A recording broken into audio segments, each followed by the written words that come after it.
let's do this, man. Like, this is pissing me off. Well, I've enjoyed chatting with you all. I don't feel that way. Okay, well, you don't have to feel that way. That's my feelings. You don't have to accept them. That's just how I feel. That's one of my goals for this upcoming work year, is to have more boundaries and less consideration for what people think of me. We're going to June 20th, 1999. Jen, what was going on in 1999? Prince made a song. Party like it's 1999. Prince made a song? Mm-hmm. I think the song came out in like the 80s though, which is crazy.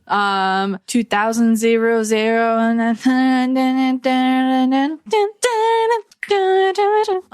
okay, well, there's a song about 1999 by Prince. Also, people were freaking out over Y2K, and it was a big fucking deal. Jen. It was. I remember it. They were going to launch all the nukes. Osama was planning to kill us because that happened 2 years later. Osama was on the FBI most wanted list before that happened. You know that? Mm-hmm. The reason I'm saying that is because the guy we're talking about tonight actually was so terrible, he knocked Osama bin Laden off that list and made it himself. Dang. Shit, so, really? Yes, really. Well, that was like a nice natural segue. Yeah, right? Good Maybe transition. I would get a segue if I won the lottery. I might win a segue. I don't think you're going to win. I'm not going to win. But if you do, I will be friends with you. Finally. You'd finally get your wish. Well, I mean, maybe I would remember all of the different comments that you've made and only donate to your wife. Which is me. No. I wouldn't tell you. I wonder, okay, if you won the lottery and they have to do that press release, would you wear a paper bag over your head? I wouldn't do the press release. You don't have to. Jen, you're all saying that you're going to keep going to work. You're not going to keep going to work. Yes, I will. Everyone's going to be knowing you got $600 million. No, it's not. It doesn't work that way. You don't have to come out and say you won that money. There will be signs, but I don't. Yeah. Jen's got a new Ferrari. Look at that. No, I wouldn't buy a Ferrari. She would buy a Jeep. I would buy a Jeep. Yeah, my recreational vehicle. She will buy your car from you. All right, let's get started. Tonight, we're going to June 20th, 1999, and we're going to Percy, Illinois. Jen. Back where I'm from, there's a restaurant called Percy's Place, and it has amazing breakfast. That's fucking crazy, because that's where we're going to tonight, Percy's Breakfast. Fucking nuts, Jen. Are you serious? No, but I'm just being mean. Yeah. Which is why Nicole would know about my winnings, but you would not. All right. So we're getting started. Sorry if it goes out a little bit. We're going to Percy, Illinois tonight. We're going to June 20th, 1999. This is where we're at right here. What does this look like to you? General store. Yeah, corner store. Maybe an old appliance store. I don't know which building it was. It may have been this one right here. Oh. But it's this in 1999 was an old laundromat. Oh, and laundromat. And what's up, Faith? Hey, Faith. And this old laundromat's where we're going to tonight. So let me back out right quick. And we're on Google Earth for anyone on podcast listening in. This is a small village. Look at this. It's tiny. That's it? That's it, Jen. That's it. That's all you get. Dang. Shram, you're right, by the way. Percy, Illinois. Okay, Percy, Illinois. My mom's from Illinois. Your mom, you're my daughter, because me and your mom banged. No, I'm just kidding. You know what? You wish that you could land Jackie. June 20th, 1999. It's a Sunday. It is 8 a.m. in the morning. 8 a.m. And Donna McHughes, a 58-year-old mother, soon-to-be grandmother, is in the laundromat. This is the Percy laundromat. She's in there by herself because, like I just showed you, it's a very small village, less than 1,000 people. And everyone on Sunday is usually already at church. However, Donna... 8 a.m.? That's early services. I think I'm going to go to 11:30 tomorrow. I usually go to 9:30, but I think I'm going to go to 11:30. Sorry. How about you just realize there's no God?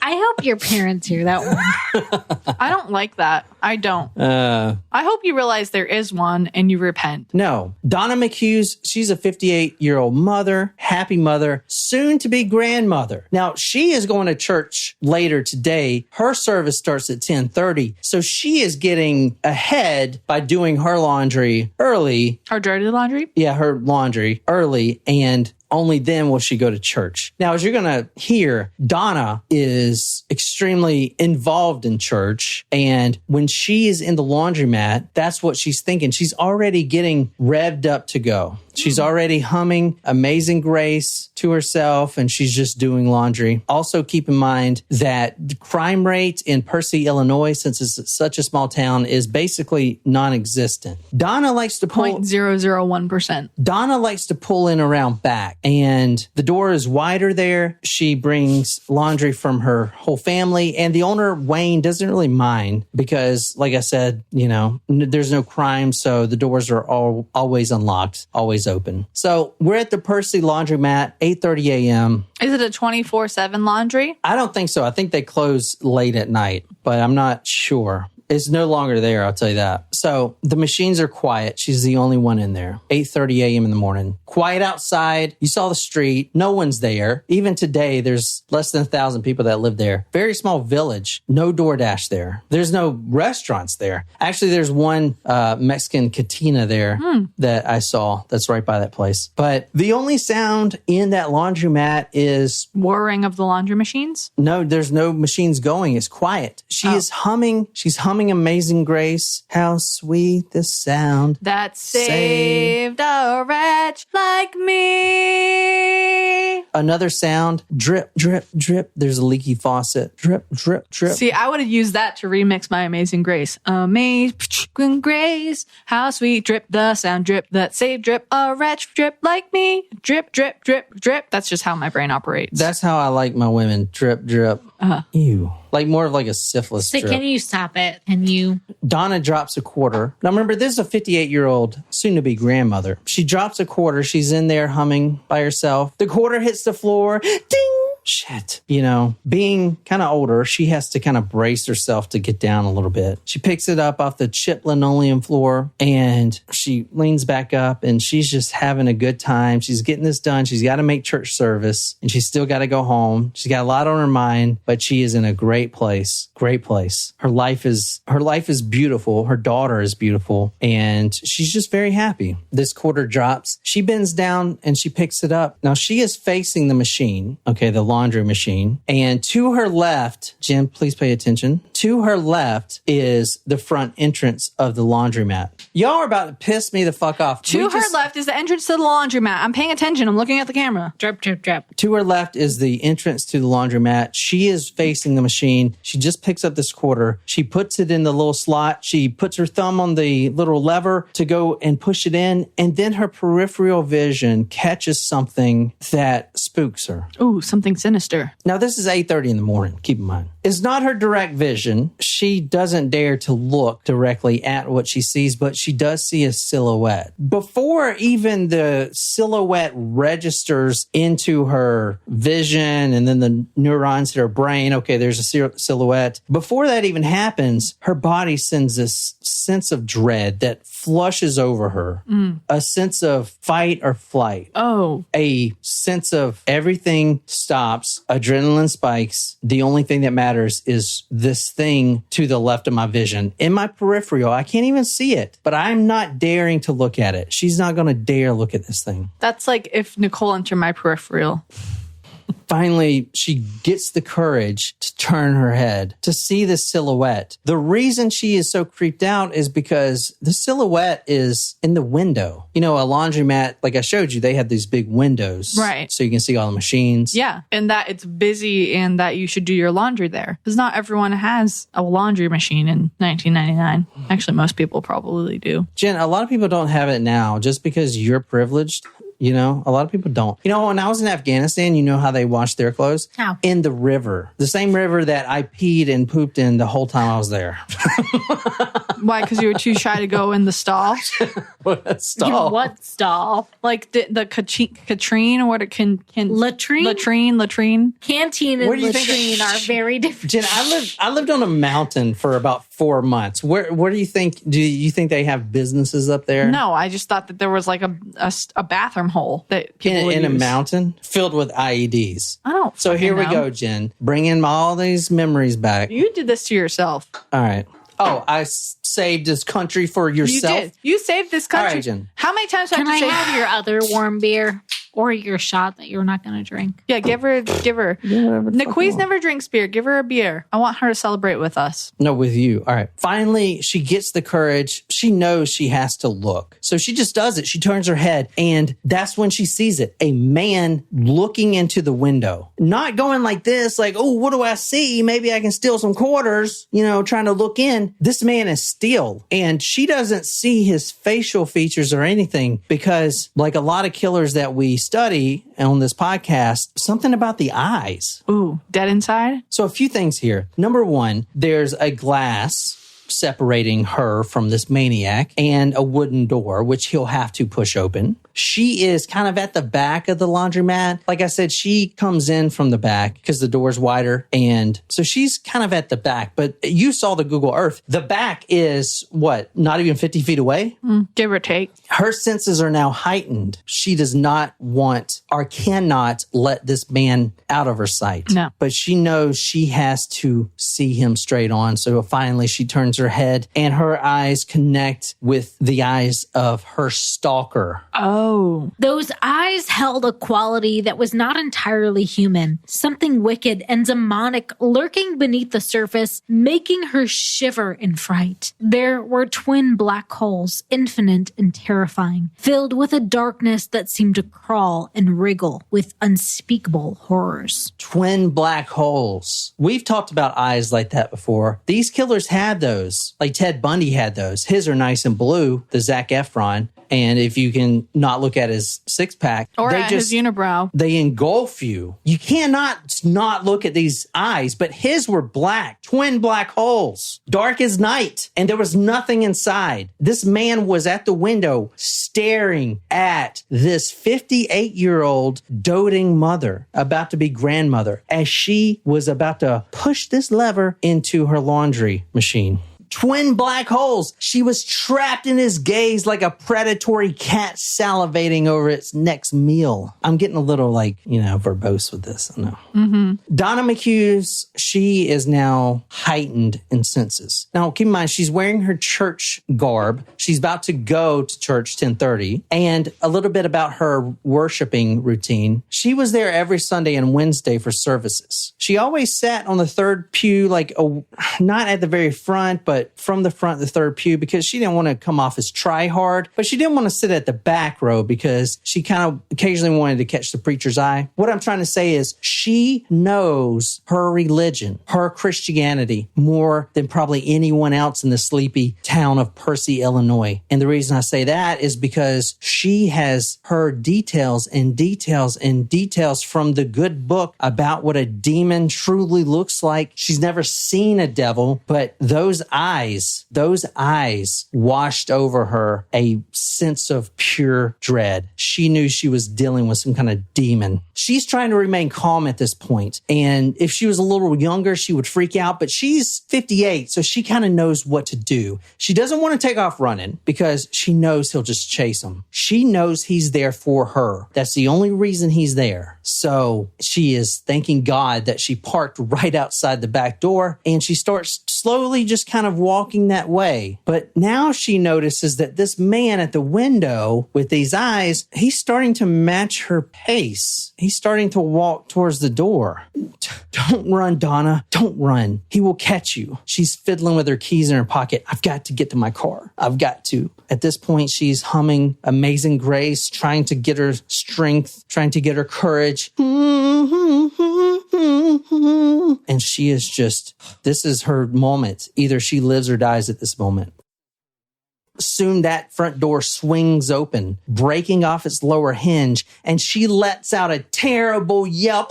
Oh God, I didn't mean to, but then she's just running. She runs through the back door, and she's running across the parking lot to her car, her trusted Honda Civic. Hopefully it would turn over. Hopefully the engine will start. It never does the first time, right? She makes it in. She doesn't keep it locked. What's the point? No one's there to steal anything. She opens the door. She sees the man running, just opened the back door. Now he's running towards the parking lot, and she puts the key in the ignition, and it takes a few times. She knows that. This isn't some horror movie. She knows it takes a few times, right? But that man is running to her car, ready to pounce on her. She is humming Amazing Grace, trying to find God, please. Please, God. Eventually, that engine turns over right as his hand touches that window, and her foot puts that pedal to the floor, she's gone. She jumps the curb, almost busting her tire out. Donna later recalled, "They say death has many faces, but for me it will always be his twisted face. I could see his cold black eyes staring at me through the glass of the laundromat window." She survives, not knowing how close she came to a very brutal demise. A man so vicious and so destructive and violent. She was seconds, milliseconds away, as you're going to see in some of these other victims, from a very horrid death. "Yes, that's him. That's the guy." The officer replied, "You're a very lucky woman. This is the man we want for a whole string of murders. He was probably stalking you. You were going to be his next victim." You may have heard Morbid try to do this story. Who?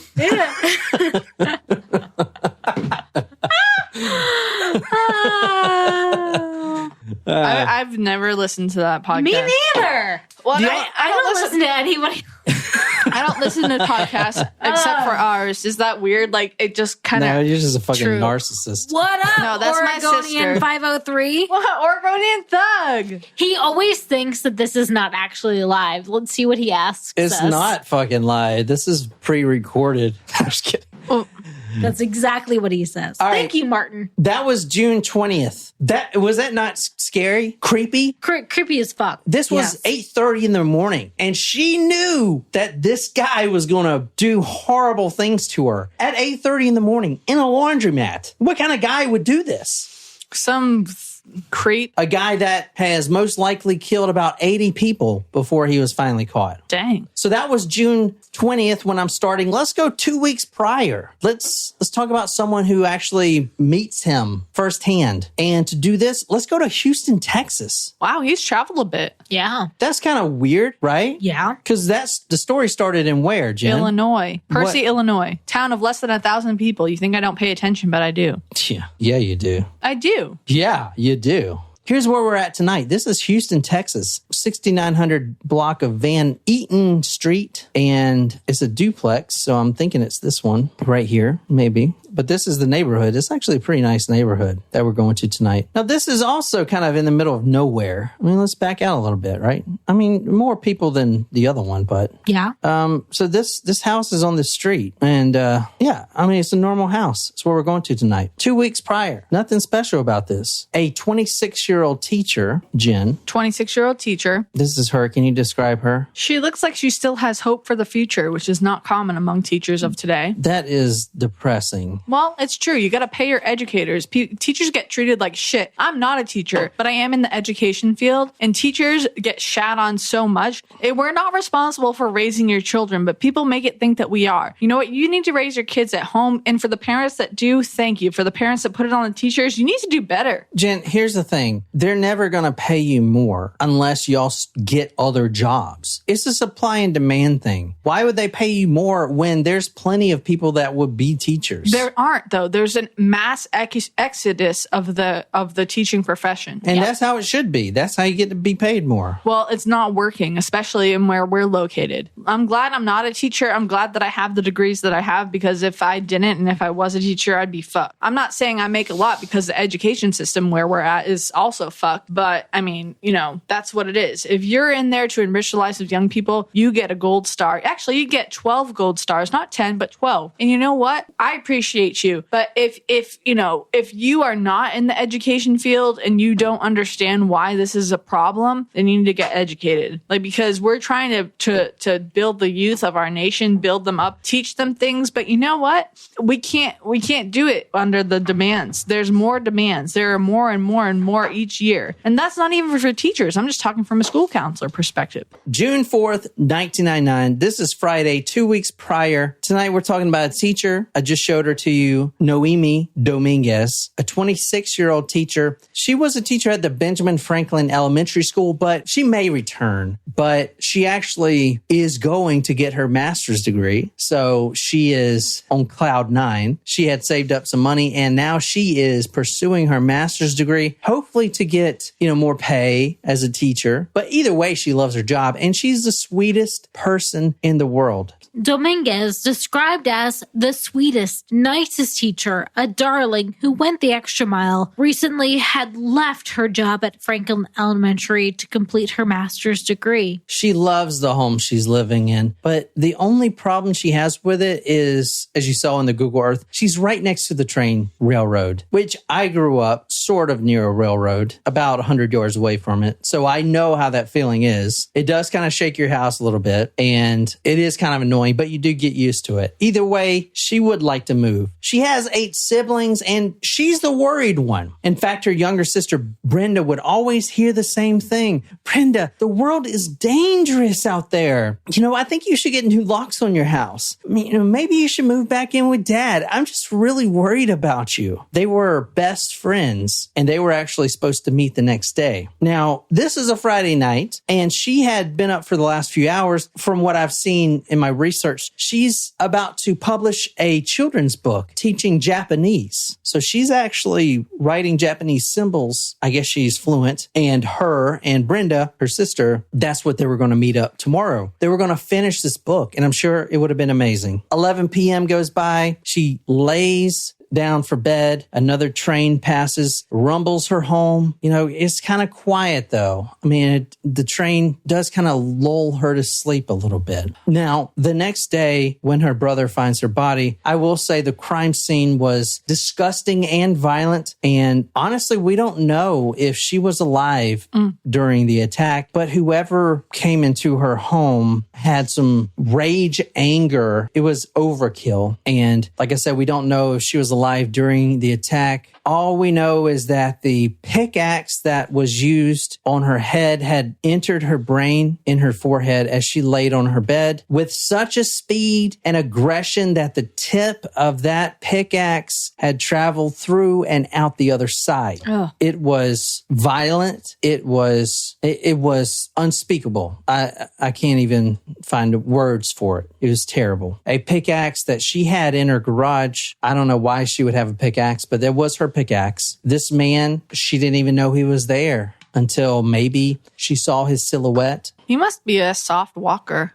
The man charged at her with the pickaxe, raising and descending with brutal speed and strength. It was over in moments, and ghastly finale played out in her once cozy bed. A ghastly finale played out on her once cozy bed. Her body was found the next morning by her brother Alejandro, and he would say this: "I lifted this quilt my mother made for her and a few articles of clothing," said Alejandro Dominguez, now a 20-year-old Arizona State University law student. "Honestly, I jumped back and I think I shrieked." That would be something horrible, seeing your own sister like that. Her body was disfigured above the neck. The pickaxe was used primarily on her head. It wasn't just one hit. It was multiple. They also noticed that the body had been raped after death. And not only that, a link that they're going to find with multiple murders here is that this man was so callous, so brazen to kill her, rape her, and then go down, rummage through her refrigerator. She had some leftover rice and chicken that she had made the following day. He helped himself to it, used the microwave, found the silverware drawer, pulled out a fork, ate it right out of a Tupperware. He even sat at the dining room table as she laid upstairs dead. They did catch this man. His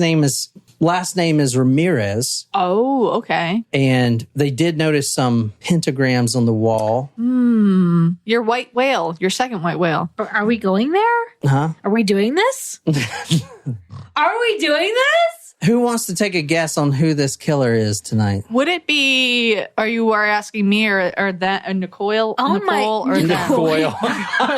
Nicole. Boils. Boyle rules. Or are we?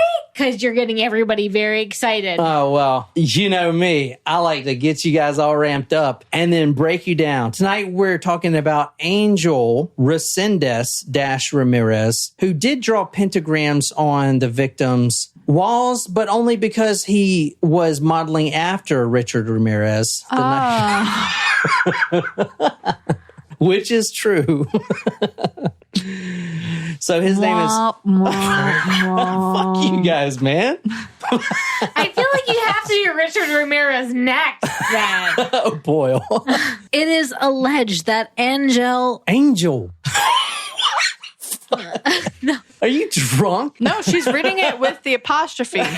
Also, yes. So fuck you. It is alleged. And hell. That Angel Resendez. Are you fucking Angel, like the angel, an angel. That's Angel. No, Angel. Fuck you. His name is fucking Angel. Fucking no. She's reading it how she wants. It is alleged that Angel Resendez then looked down at the body with an expression of fascination on his face. He studied the blood, the gaping wounds, the omnipresent power. It excited him when he looked at the corpse. Angel. It's not. That's how it goes, you fucker. Oh, she should drop the book. It's not Angel, guys. It's Angel. The mother, his mother, when she gave birth, she didn't have a name because in the Mexican tradition, it is a bad omen if you already name a baby and let's say miscarry. Oh. So you have to come up with a name. I didn't know that. She named him Angel because she thought God had sent this angel, which turned out to be a straight fucking devil. So his name is Angel. Isn't it ironic? What the Don't you think? Angel. I'm sorry. It's Angel. What the fuck? One link that they found with Angel Recendez - Ramirez. And yes, that is his name. Well, his name is Angel Resendez, but one of his aliases is Resendez - Ramirez because when he was in prison before the murder started, he found out about Richard Ramirez, who was popular at the time, and he took a liking to Richard Ramirez's style, his brutality, and his drawing of symbols. So Angel drew these devil symbols, but he didn't really know what they kind of meant. He just did it to copycat another killer, right? But still. Yeah, a pentagram, right? Oh, Oh, no, it's that. upside. Oh, a pentagram is an upside down scar? Sorry. Or you do Kanye West's with a swastika in it. Fucking. I'm not even touching that. Like, you say Kanye, I say, Goodbye shoe brand. What an idiot. Way to throw. He has a new wife now. Well, obviously. That's not a Kardashian? Correct. Oh. She's another white girl. I think she bleached her head blonde and shaved it, if I remember correctly, if that's what she looks like. I could be wrong. Don't quote that, but whatever. I mean, You know what? I remember One day I'm gonna like actually be like a fully human person, like makeup and hair. One link that links this killer to a lot of his crimes is that he had the audacity to not only raid the victim's fridge, eat their leftovers, but he would also take a shower. He would use their body wash. The maniac claimed her leftovers as if they were trophies, a grotesque end note to his monstrous deeds. As he sat in the harsh glow of her kitchen light, chewing thoughtlessly on her carefully prepared meals, the sheer horror of the night's events hung heavily in the air, a grim testament to the darkness that humanity can sometimes harbor.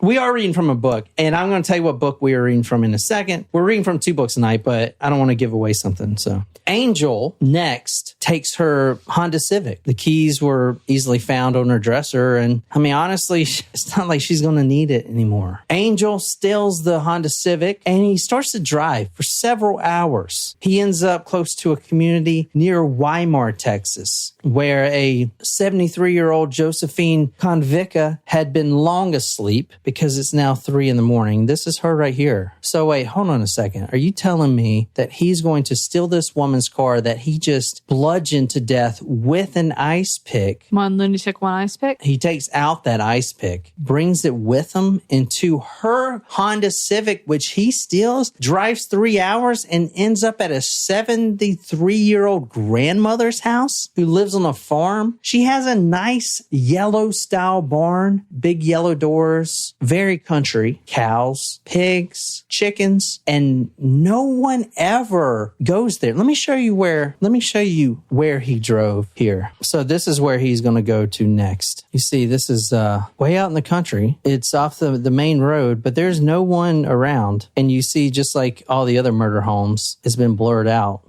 So he takes that Honda Civic and he drives. And let me show you kind of almost where. So look at the Google Earth. So from where he's at, he just killed a 26-year-old teacher and stole her car. He's going to drive all the way over here, which is a good 2 hours, let's say, close to Weimar, Texas. This is 3 a.m. So are you telling me he's going to drive and kill a 73-year-old woman? How does he even know this woman? This 73-year-old woman, Josephine, had long been asleep. Now, this is from the Clark County, Texas prosecutor office, and I'm letting Nicole read this because I thought it was pretty interesting, the wording at the end used. But can you read from the Clark prosecutor? From the Clark prosecutor, on July 1st, authorities in Fayette County, Texas, identified DNA from Naomi Dominguez in Josephine Konovic's home, indicating that after Resendez killed the younger woman, he drove her car to the other woman's home for more bloodletting. Ooh.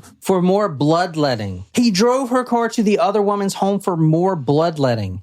The other woman. Okay. This woman, a 73-year-old grandmother who was just in the wrong home at the wrong time because he drove 3 hours, 2 hours, and he's just like, you know what? This is good. Who's on this side of the street? Has no idea who's in the house. Her burly 6'8" son could have been there with a shotgun. And this man, as you'll see, is 5'6". He's slender. Angel. He is tiny, and he is just waltzing into anybody's home, not knowing who lives there. A tiny terror. And he is brutalizing these people. Luckily for him, Josephine's husband died a few years ago, so she's a widow and she lives alone. Luckily for him, she was sleeping. Luckily, or was he stalking her like he was McHugh's? Her pleasures were simple. This is Josephine. Spending time with her family, her devotion to her faith, and an occasional night of bingo. Her family always came first. She loved baking. Her family will always remember the delicious sugar cookies and poppy seed rolls that she always seemed to have on hand. Now, this man is going to brutally kill this woman with the same ice pick. Talk about hard to catch a killer who doesn't have the same MO. He's not going to rape this woman. She's too old to fit his Subway sandwich. She's too old to fit his type. She's going to eat the cookies in her home and take a shower, but just randomly walking in there and killing her. Take a few jewelry things and maybe some cash, but that's it. How are you going to catch this guy? He doesn't do the same things with every victim. He just does what he wants at the moment. From Angel Recendez versus State, appellant stole Dominguez's car and traveled to Schulenburg, Texas, where he killed 73-year-old Josephine Convica with the same pickaxe he used on Dominguez. Appellant left the pickaxe embedded in Convica's head. Oh, no. How do you think they matched him? Well, the DNA of the 26-year-old teacher is embedded in the 73-year-old's head. So tonight we're talking about a spree killer so evasive and brutal that he actually booted off Osama bin Laden off the list and replaced him. This is him right here. Rafael Resendez Ramirez. His real name is Angel Resendez. He only goes by Ramirez. He has a slew of aliases all in the system. He's been arrested multiple times. The thing about this guy is he is not an American citizen. Oh, okay. He is a citizen of Mexico. And not only that, how do you think, as we're going to talk about in our next episode, this man has killed in Kentucky. He has killed in Texas. He has killed in Florida. He has killed in Illinois. He does not have a car. He does usually steal the cars after. But how is this guy jumping from one place to the next, from one kill zone to the next? And number two, how do you catch a guy like that? How do you catch that? He's like, how is he doing it? A week goes by and he's in a different state across the nation. He's in Florida. He's in West Palm Beach. And a week later, he's in Kentucky. I mean, how is he getting around? He doesn't have a valid driver's license. He doesn't own a car. He's basically poor and he's traveling and killing. How is he doing it? You know what? Before I read this story, I always had in my mind, if you were going to be a serial killer of any type, this is the best way to do it. End of story. Are you giving people tips? Yeah, pretty much. I mean, this is because this man killed probably 80 people. All right. And the FBI, the Texas Rangers, every law enforcement, the FBI most wanted list, the whole nation is trying to catch this guy. He's on the top 10 most wanted list, booted Osama bin Laden off. You can't catch him. I don't know if you all remember this murder or this guy or not, but I mean, we were alive for it, but I don't know if I do or not. You have to give us some more details. The reason he can't be caught is because he's known as the Railroad Killer. That's the book we're reading tonight, The Railroad Killer. And he is hopping on trains. Oh. And that is extremely smart. Let's go back to the 26-year-old teacher, Noemi. She loves her home, but what? There's that train right there all the time. She's 100 yards or less away from a train track. This man is so brutal and violent and uncatchable that he would ride the rails as a train hopper, not even a U.S. citizen. The train will come to a stop on whatever town to refuel or whatever. He would actually jump off before the train has even stopped rolling on the track, go into the first home he sees, no matter who's in there, he doesn't care, brutally murder, possibly rape the victim after death because he's small, so he's got to kill them first. Eat their food, take a shower, and then be back on the same train before it even departs. Dang. And then he would go all the way back down and cross the border to his town in Rodeo, Mexico, where his doting wife and newborn daughter would be waiting for him. Wow. So is he hopping like cargo trains? Or I mean, I can't imagine that he gets onto an Amtrak without a ticket like that. He's hopping Union trains, just the freight trains.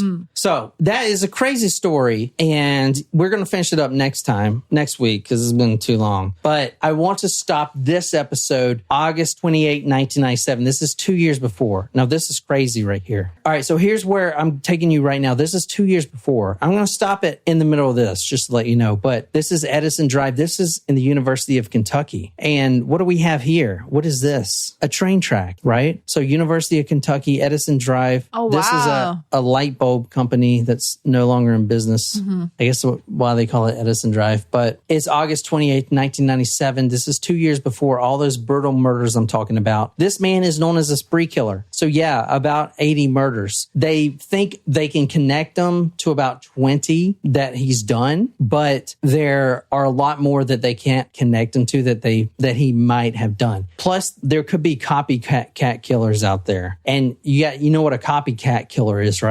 Is someone who sees, okay, this dude is riding the rails and killing women. I wonder if I could kill, because I really want to kill somebody and rape a woman, if I can do it with someone that lives right by the train track and they'll just think he did it. That's a copycat killer. So it could have been a lot of those too. But this woman we're talking about tonight, her name is Holly. She is a junior, University of Kentucky, and it's summertime. It's August 28th, and she's walking with her new boyfriend, Chris, and they're actually coming from a party, and they love to walk by that train track. You know, they all do that. They're actually walking from one party to the next, and Chris has a backpack with him. Now they're with a couple other people, but they kind of tell him, you know, we're just going to hang out and walk a little bit and we'll meet you at the party. This is in the middle of the night, 1 a.m. They're walking, talking, having fun. And Holly, the junior, she hears something and she knows that there's someone watching her. She knows that instinctively. And all of a sudden, a man jumps out of right where this is right here on the Google Earth. This is it's like a power station for the trains. For the trains. So they're actually walking. Where's the university? Oh, they're walking this way on the track here on Edison Drive. And they're actually going to a party over here, house party. And I'm on Google Earth, so I'm showing you guys if you're on podcast. But all of a sudden, a man jumps out from behind one of these electrical boxes. Now, this man had jumped off that train because they actually saw that train go by. and a man had jumped off of that train and he hid behind this box. Now that man, Angel, he didn't know where he ended up. He is an opportunist and a spree killer. So he's just going to wherever he ends up. All of a sudden, he's not there. And then he's there right in front of this couple. Now, Chris is a big dude, right? He's 6 foot, and Angel Menendez is 5'6". But yet Angel has a knife, and he's not really intimidating, but he still has that knife. And he says, "Give me your money." Well, we don't have any money. We're college students. You think I'm playing here? Eventually, he takes off Chris's backpack, holding the knife to him, and they comply. He takes his backpack, and this is something you never want to do. I told Nicole this yesterday. If someone breaks in your house and they want to tie you up, I would rather die right there than to be tied up. If you get tied up, you are done anyway. Mm-hmm. Do not ever lose that control. Right. If it comes to a point where you are being tied up, like that's your last chance to do anything. You know, thrash like hell. Mm-hmm. Don't get tied up. Then you're fucked. You're fucked if you're tied up. So anyway, Chris complies. He's a gentle soul, as we'll hear in the next episode, but he complies. He gets on his knees and he says, "We'll give you whatever you want. My keys are in my backpack." This man, Angel takes his backpack, straps, and ties Chris's arms behind his back. Now they're still just thinking that this is going to be a mugging, a story to tell their kids. Holly starts to cry now. She's sensing that this guy wants more than money. She's sensing that she's going to be raped. He starts tugging at her belt loop, forcing her on the ground, still holding the knife. Chris is saying, "Don't hurt her. Don't hurt her. We'll give you anything you want. Just do not hurt her." And he is drunk, high on drugs, and probably in an alcoholic psychosis, which is what the psychiatrist would eventually deem his psych problems as, which is crazy because I didn't know that was a thing. Man, I've heard of alcoholic psychosis, but I didn't know that you could actually see things and actually hallucinate if you're withdrawing from alcohol. Yeah, sure. So he is possibly in that state. He is drunk. You can smell it all over him. He ties up Holly, and he also has Chris tied up, and then he starts dragging him on his back onto the railroad tracks, across the rocks, across the gravel, across the broken glass that's there. She's now sobbing, crying. She doesn't think that he's going to kill anyone, but then she sees him out of her peripheral carrying something that he can't even hardly carry. The killer, Angel, is struggling with a humongous rock in his hand. He found this huge rock and he is stumbling trying to hold this thing up. Like, what's he going to do with this massive, massive rock? Does he kind of put it in his collection? Jen, you're on fire. Oh, wait. No, you're too drunk to read that. I'm going to read this. This from Queez is not too drunk to read that. You're How this is Jen? No. He doesn't think I can read. He took the rock and held it over Chris, who lay there, face down in the dense undergrowth. Chris didn't even see what was coming. And then, without a word, this utterly evil man let the stone drop. More than 50 pounds of rock came crashing down on Chris's head. She just saw her boyfriend get plummeted with a rock. 50-pound rock dropped straight on his head. He starts going at her, tugging at her corduroys, trying to get them off, pull her pants down. He's going to rape her. She then hears Chris gurgle. Please, go help him. Turn his head so he doesn't choke. What she didn't know, but Angel did, is that gurgling was actually a death rattle. That's the last sound a body makes before it shuts down. Quote, "You don't have to worry about him anymore," is what he said. She is raped at this point violently, and she is now trying anything she can to survive. Begging doesn't work, so she tries to befriend him after he raped her, asking him, "Please, can you at least pull my pants back up?" That was a big concern. If she dies here, she doesn't want to be found naked, you know? Can you please pull my pants back up? He does. And it actually was a whole thing, like to get it all the way up. So she thinks at this point that maybe she broke through and he's just going to leave her alone. She says thank you to this man who just dropped a rock on her boyfriend, and she's going to live after all. Wow. But then Angel goes back and he picks up a 2x4 that was found on the side of the road, found on the side of the train tracks. And this is what I'm going to read this. I don't remember him lifting some kind of board to beat me. I don't really remember the blows he dealt. The wounds he inflicted told this story later, but with renewed energy and unexpected rage, he raised this board and slammed it into my face over and over and over until it had lacerated my cheeks, fractured my eye socket, and broken my jaw. I turned my face around toward the ground, raising my right arm to block the blows. He struck me in the back of the head and split my scalp in multiple places. I slipped in and out of consciousness. By grace, I blacked out most of the beating, and I didn't feel much pain, only the force and pressure of the blows. So Holly actually survived, even though Angel would later regret not finishing her off. He thought she was dead. He thought that everything was going to be fine, that she couldn't identify him ever. She drug him over, put her dying body on top of her boyfriend's corpse, and covered it with some wood like that would be enough. But she says in her book, which we'll read next time, it's called Soul Survivor. This is Holly's story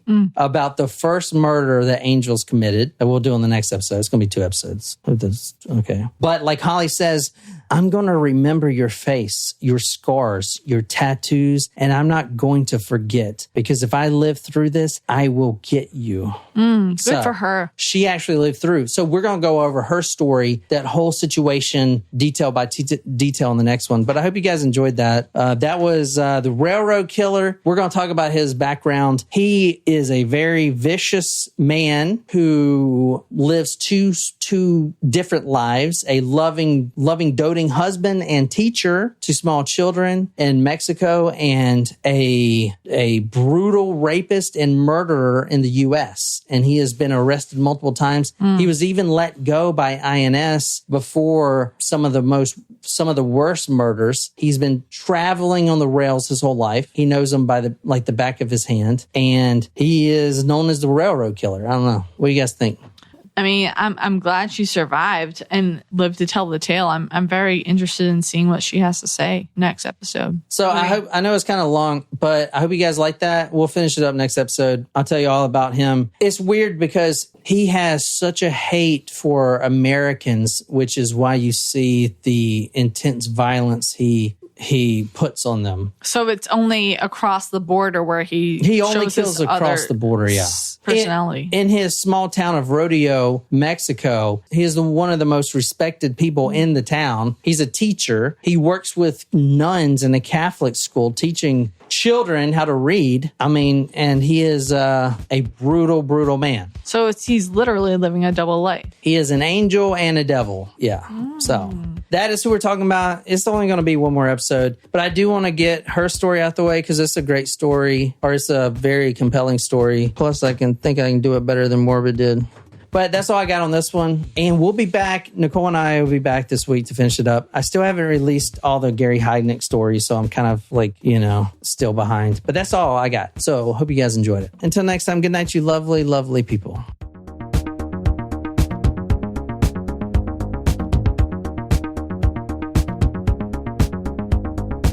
I kind of run this shit.